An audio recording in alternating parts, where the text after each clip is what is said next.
In the wake of George Floyd's tragic death, corporations have pledged more than $50 billion towards advancing racial equity. This morning, Just Capital's out with some new data on the progress of America's largest companies towards the cause. It specifically looks at how transparent corporations are in disclosing diversity data among their own workforce. And joining us right now to discuss all this is Just Capital Director of Corporate Equity, Ashley Marsha-Sham. Ashley, just in terms of looking at this tracking, you've now looked at this over the last 9 months.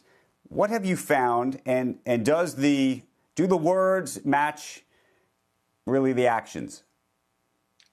Well, it's a great question, and our analysis at Just Capital found some encouraging news and some room for growth. So the encouraging news is that now more than half of the Russell 1000 actually disclose some form of race and ethnic data about their workforce. Now that's up 23 percentage points from the last time we looked at this data.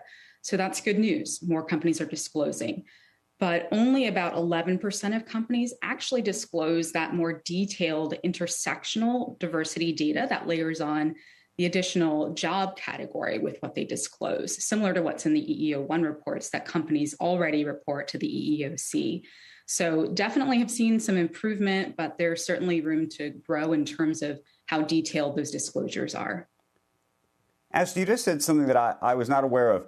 These companies are already disclosing this information to the EEOC, but don't therefore do it also publicly at the same time. And could you effectively get access to those numbers that are delivered to the EEOC then? That's a great question. And this is why investors and other stakeholders really like those EEO-1 reports that I mentioned. So companies that have over 100 employees already have to report to the EEOC about their workforce's diversity. So this includes data about gender, race and ethnicity, job category.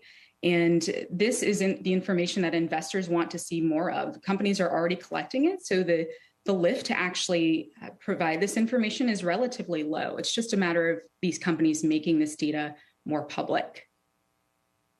In terms of companies that have said they were going to do something and then haven't, or said they were going to do something and did, is it worth highlighting the distinction? It is worth highlighting. And I think the important thing to remember here is that, as you said when we opened, we're a year and a half out from a period in which corporate America made some very public statements about the commitment to diversity, equity, and inclusion.